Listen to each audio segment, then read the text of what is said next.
रेवती 21 हाथ लंबी हुई।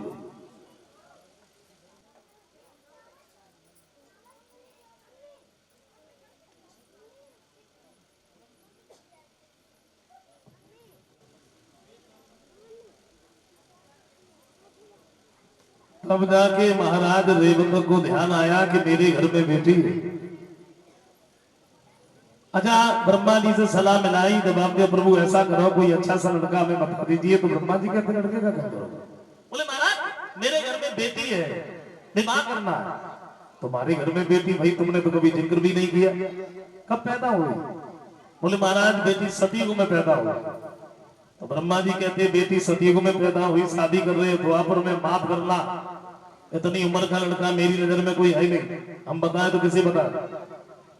कहा महाराज मेरी बेटी क्या ऐसी बैठी रहेगी, बता दीजिए। तो ये कहा ऐसा करो कृष्ण के जो बड़े भाई हैं बलराम, उनके साथ में विवाह कर दो। महाराज रेवतक जब घर पर आए हैं, नाई और पंडित को बुलाया। अच्छा, बलराम के पास मैं टीका भेज दिया। तो पहले तो बलराम ने शादी से इनकार कर दिया, बोले मैं विवाह नहीं करना। सब लोगों ने जब समझाया तो इन्होंने हाँ भर दी। टीका चढ़ाने के बाद में ये घर पर चले आए। शादी की जो तिथि निश्चित थी उसी तिथि को बलराम दूल्हा बन के चले, बारात लेके। जैसे नारद है इनकी बारात में, श्याम सुंदर है, हुआ क्या बारात में चली गई। तो शीश पे महर का और के चले बलराम, शीश पे महर का अरे बोधार के चले, रोहिणी के लला कर संगारी को चले, रोहिणी के लला कर संगारी को चले।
महाराज रेवतक की आज बारात पहुंची है, तो महाराज रेवतक ने बारात वालों की बड़ी खुशामद की।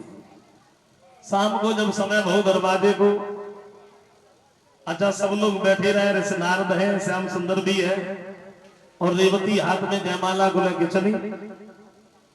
बलराम ने दूर से, यानी श्याम सुंदर ने दूर से रेवती को आता हुआ देखा तो ताली बजा के हंसने लगे। और जब कन्हैया हंसे, सब लोग बैठे रहे, सब हंसे। अच्छा, नारद को अच्छा नहीं लगा। नारद कहते हैं श्याम काय को हंसे? तो श्याम सुंदर बोले हम अकेले तो हंसना रहे, सब लोग हंस रहे। और क्यों हंस रहे? बोले बताने की कोई जरूरत तो है ही नहीं, थोड़ा सामने तो देखो काय को हंस रहे। श्याम सुंदर कहते हैं क्यों हंस रहे? ये लंबी भाई और छोटो मेरा भाई देख कर हंस रहे सभी, देख कर हंस रहे।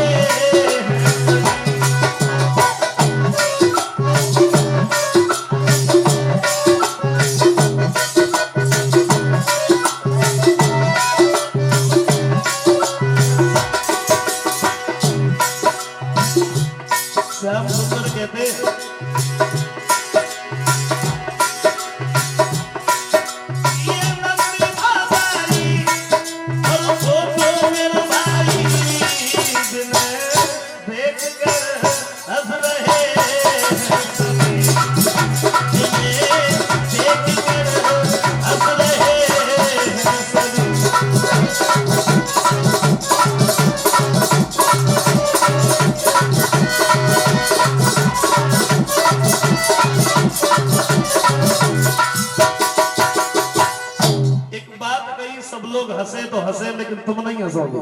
तो श्याम सुंदर बोले हम बिल्कुल ना हंसेंगे, हम काहे हंसेंगे, हमें मतलब होगा। और जयमाला पड़ी, और जयमाला पड़ी तो बैठ के तो जयमाला डाली गई। क्यों? क्योंकि बलराम तो करे हंसू ना बने। तो श्याम सुंदर फिर ताली बजा के हंसने लगे। नारद बोले अब क्या हुआ, अब काहे हंसे? कन्हैया बोले बाबा नारद जरा सोचो तो सही, इतनी तो लंबी है जो कब पालकी में तो बनेगी नहीं। कोई बात नहीं, छोड़ो, हमें नहीं घर पे पैदल ही पैदल ले जाएंगे। अच्छा जब घर पे पहुंचेंगे तो कऊ महल में तो घुसी ना पे, दोबारा नए महल बनवा पड़े। छोड़ो, नए महल बनवा दे। अच्छा फिर सब लोग देखेंगे तो हंसेंगे, कहेंगे कैसी शादी करके लाए। हंसने दो, लेकिन बात एक और है। क्या है? तो कन्हैया बोले मैं बताऊं, बात एक और है।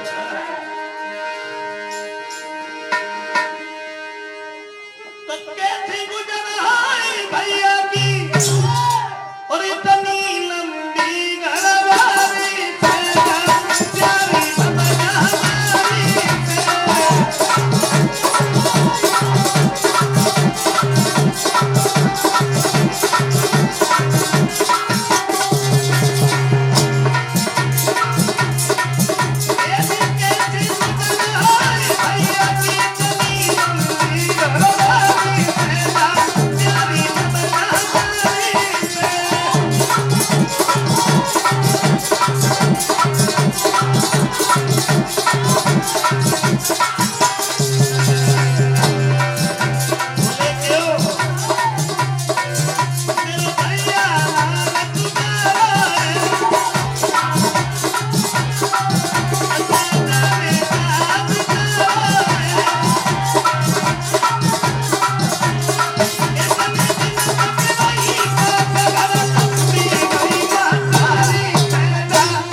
नारद कहते हैं बलराम से बोले का ऐसी हंसी करवा रहे होगा।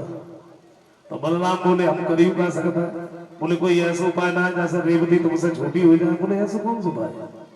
तो बताया तो ये जाता है बलराम ने अपने हाथ में हलमूसल को उठाया, रेवती में थोड़ी सी ठोक लगाई, अपने से छोटी गई। और भगवान की लीला भगवान ही जाने। हाँ। तब जाके इनका विवाह हुआ और रेवती को साथ में लेकर के ये जब घर पर आते श्री सुखदेव जी समझाते हैं राजा, गौर करते हैं कि भगवान कन्हैया का पहला विवाह कैसे हुआ। और श्याम के एक नहीं अनेकों विवाह हुए। कुंदनपुर में महाराज भीष्मक जो राज्य करते थे, भीष्मक के घर में 5 बेटे और एक बेटी थी रुक्मिणी नाम की। रुक्मिणी जब छोटी थी एक दिन आंगन में यानी सहेलियों में खेल रही थी, तो रुक्मिणी के पास एक ब्राह्मण देव गाते हुए निकल गए। ब्रज भूमि में हुआ है अवतार कन्हैया।